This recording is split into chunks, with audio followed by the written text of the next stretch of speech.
In this video, I'll be researching into magazine front covers from companies like Total Film and Empire, and these posters are really good and so different, and I've chosen them to research into and take inspiration and develop my own idea from, because they're so diverse, and also it can really sort of help because some genres that my film falls into are also on these posters, and it can really help me develop and inspire myself when I come to make my magazine front cover. This poster is very colourful, with a sea setting to perfectly represent Captain Jack Sparrow as the lovable pirate that he is, as he is in full, sharp focus and the background is blurred. It also follows a colour scheme due to its black, yellow and white text, but the Empire logo stays red, despite the colour scheme that is used. This is a frequent and popular convention among most film magazines, and it's something to remember when I decide to make my poster and its title that goes along with it. What I have noticed is how the main character of the film that the magazine is advertising is always in front of the magazine title, making it stand out before anything else and leaving something out of the ordinary for the audience to look at, as you don't usually see a character in front of the logo of the company that's made the magazine. And then it also leaves them to explore smaller text and what's inside of the magazine. This poster, just like the last one, uses a blue and black colour scheme, and the logo doesn't follow the colour scheme as it's in white, just like the Empire one from the first example. This front cover uses the conventions like the barcode, website address, issue number, but it also uses a quote from the film, Sherlock Holmes. This is a brilliant thing to do, as customers will search for the page that the world exclusive is on and read all about it, and the fans of Sherlock Holmes movies will instantly want to buy it to read about the new film and go behind the scenes. The magazine can attract new customers by the 10 coolest movies being made right now article, which is positioned above the poster, as well as the Sherlock Holmes exclusive, and it really shows that for my poster I could use some other stories about upcoming films and top 10s to really entice my audience into wanting to read this magazine, like Total Film has done expertly well here. This poster is very minimal in the sense that it hasn't advertised other huge films coming up like The Hateful Eight, Everest or The Martian in a very fashionable way, as it mainly focuses on the biggest film possibly ever, Star Wars The Force Awakens. As this is a winter preview, it has all the same details about other upcoming films, but it's only mainly focused on Star Wars, which is the biggest audience for this magazine. Apart from the very top of the front cover, it has just completely focused on Star Wars with the characters and with everything about the film.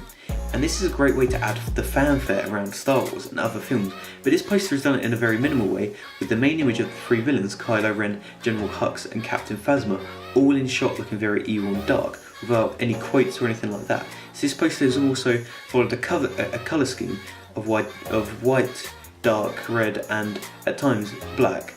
But this time the Empire logo has been made a darker red to fit with the darker red of Kylo Ren's lightsaber and the text, making it more evil and fit in the biggest film's colour scheme.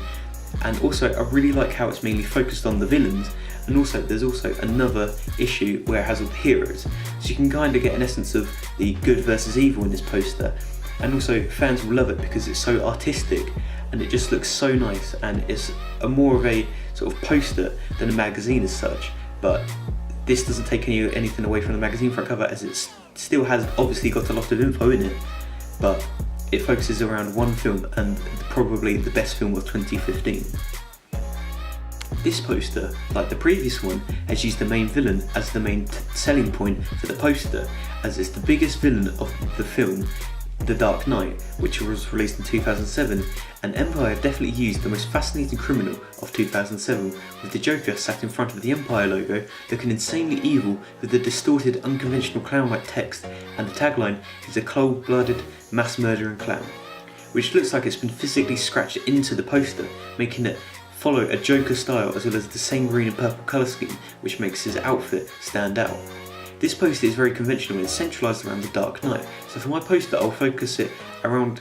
my film as well as other films like Star Wars and The Hateful Eight as well. And I really like how it all comes together, especially with the colour scheme as well, and it sort of follows the Joker's colour scheme despite him